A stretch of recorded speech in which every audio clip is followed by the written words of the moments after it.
Hi everyone and welcome to my studio. It's Diane here, and today I'm going to follow through on a request which I promised to fulfill a while ago, to complete the figures in the front of the Monet landscape, woman with poppies. So I'm going to do that, and in order to actually do that, first of all I'm going to have to basically pretend that this piece of paper is my original painting. The foreground of this painting, where the lady's walking through the field, is really quite a sort of brownish kind of colour. So first of all I'm going to drop in some sort of a neutral kind of pinkish kind of tone. First of all, let's see how that goes. Just to break it up a bit. And I'm going to do them bigger than they would have been in the original painting. I hope this is going to work. We'll see. Every watercolour painting is an adventure. You really never know. Sometimes the paper misbehaves and goes all bobbly, and you think to yourself, what? Sometimes the paper pretends it's blotting paper. I don't know. Anyway, so in the background let's have some little bit of sky, a little bit of yellowish there, and now I'm going to totally cheat and find some green. And then I'm going to put that in. So I'm basically preparing the background here, as you probably noticed. And we'll pretend that there are some poppies down here. We'll just literally just dash those in, and I'm going to go away in a minute and let this dry. So this is just a sketchy background, and the lady and her little boy are going to be here. So, and then we need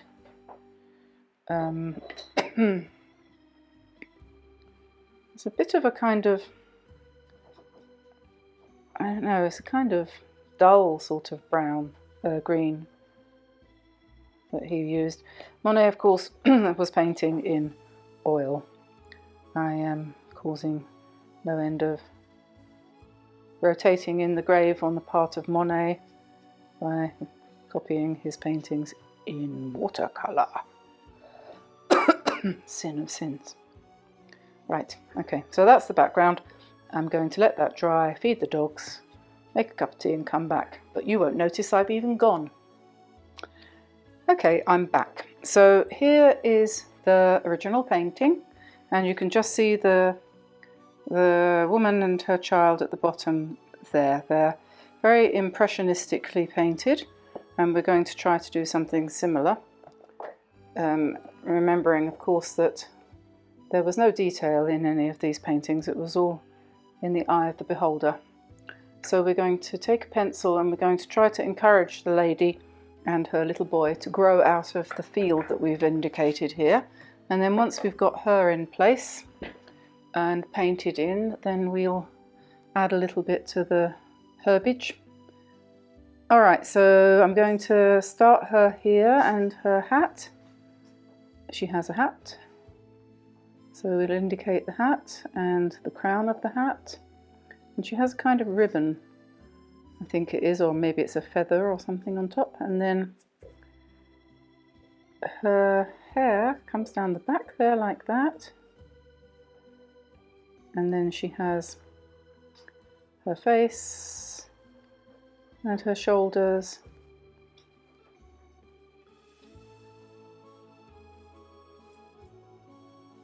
And then she's holding a parasol. Not really an umbrella, is it? No, not an umbrella because it's sunny. And obviously you have to make corrections as you go along. So the women in those days had a tendency towards sloping shoulder lines.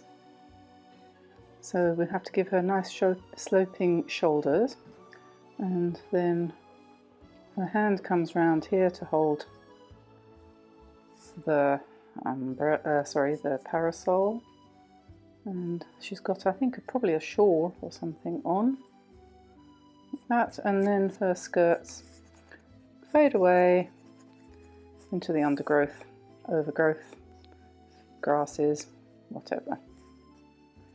And the little boy is just behind with his little hat on.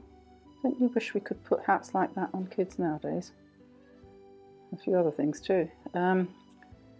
So there's his face, and he's just holding a flower, I think. Looks like he's got a few poppies in his hands there. He's got a sailor suit on, so he's got that kind of square collar. And then he immediately fades away into the grasses, as you do. So there we are. And I think what I've done here, I made a bit of a proportion error. I'm going to just take her head off with her head, as they said. Yes, she's got a neckline up here. There we go. That's better. And then her chin is right down here. And then her hair and her hat comes down over her eyes.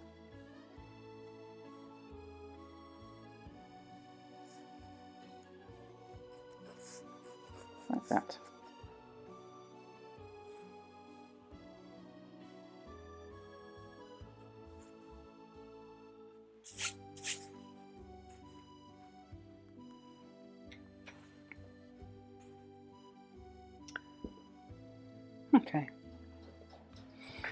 Okay, so there we are, we have the little sketch there, and now we're going to see whether we can bring it to life with some colour. I've got a little selection of browns here, because her skirt is a sort of brownish kind of colour, so we'll do that. Then the little boy has kind of a fairly brown face and brown hair. Top part of her costume is black on the black side, and her parasol is a kind of Payne's grey blue sort of thing. And her hat is light coloured, sort of whitish. So I've got some white gouache there, which we'll use for that. Now, first of all, I suppose what I should do is rub out some of the lines, because we've got quite a lot of pencil on here. But I'm not going to worry too much about that, because I think the paint will go over that fairly happily. So, you know, that's the way that is. So I'm going to start. There's no features on the faces, so we are not going to bother about any of that. So I'm going to just pick up some black and mix it with perhaps a little bit of Payne's grey to give me maybe a bit of brown. Give me a dark sort of colour that you might consider to be a colour for hair. And I'm just going to drop in a few strokes there. And then I don't know what colour that ribbon is on her hat, but I think it might as well be black. I think it might be a feather, I don't know. And then her shoulder line, like I said, is quite sloping. It's quite interesting. You know, somebody comes from the last century when they have that beautiful, or what they considered to be a beautiful sloping shoulder line. I always remember that when I was a child growing up, we were told to stand up straight and square our shoulders and, you know, be like we were in the army, I suppose. But in those days they didn't think like that. And ladies had sloping shoulders. So now I'm dropping in the brown for the skirt, and that's going to blend into the surrounding grasses and so on. So I'm going to soften that line, just let that drift down like that. Now I'm going to just pick up a little bit of Payne's grey, which is this is a nice bluish Payne's grey. It is an Old Holland one, not the sort of sludgy blackish kind of colour that Winsor and Newton are so fond of for British colorscapes. This is a more bluey version, and I think that's pretty darn close to what Monet was using there. So we might want to Might have to add a little bit more blue to that just to brighten that up on one side. But again, just going for an impressionistic, very funny. It is an impressionistic painting. It's an impressionist painting. Come to that. I just realised I'm using a brand new brush here, and oh what a pleasure, it's actually got a point. That's nice. Right, so now I'm going to go to Naples Yellow, which is great for skin. I'm going to add a little bit of white to that, and I'm going to use that for the hat because it's kind of, what would you call it, ivory colour? So not beige, not cream exactly, but on the white side anyway, so we'll stick that in there. A little bit more white, maybe. You never know what's going to happen with white gouache because it always dries, lets you down. You think it's covered over what you're doing and it doesn't. Right, and on the little boy's side here, I'm going to put this colour again, the Payne's Grey mixed with Naples Yellow, and then he's got brown hair. So we'll pick up some raw umber, I think, for that, mixed with a bit of burnt sienna, and we'll put his hair in like that. And while I've got that on my paintbrush, I'm going to mix some with some white, and that will give me a skin tone for the lady. So we'll just pop in her face and her neck and her hands, and the little boy's face.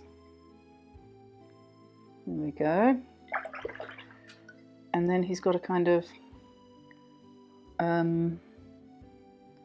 a red actually touch on his hat there. And then I think you could say that that was black underneath, but that's just the shadow. So let's try that red again. It wasn't quite dark enough.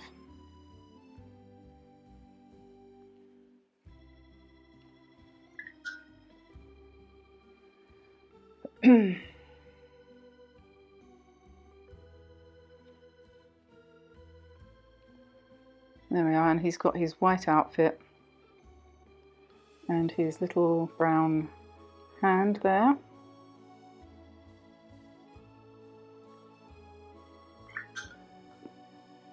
And we'll pop in the flower to go with his, whoops, that ran.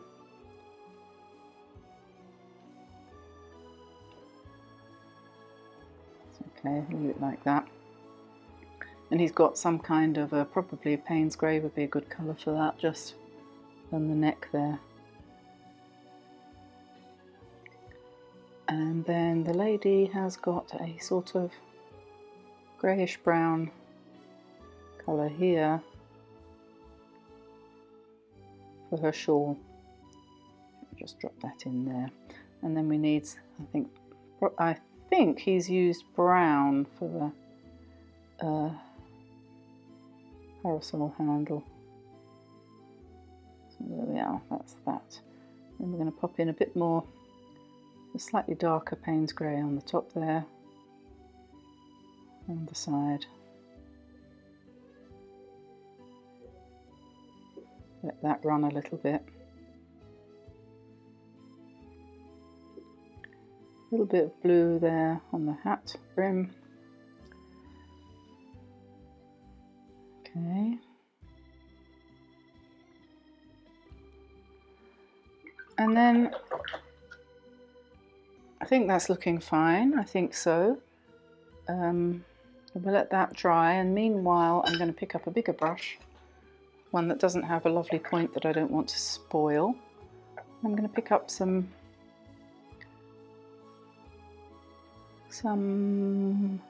burnt sienna. Just put in a little bit of that around and about, and then we're going to get some green from somewhere. This is just to sort of embed them into the scene, because this isn't the complete painting, as we know, we did that before.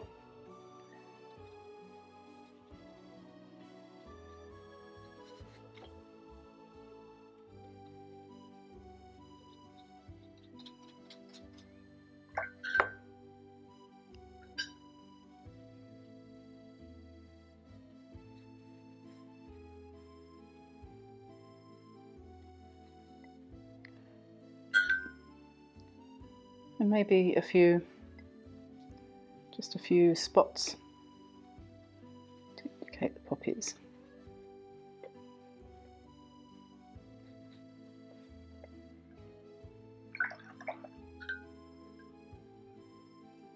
And there were red ones all around the little boy.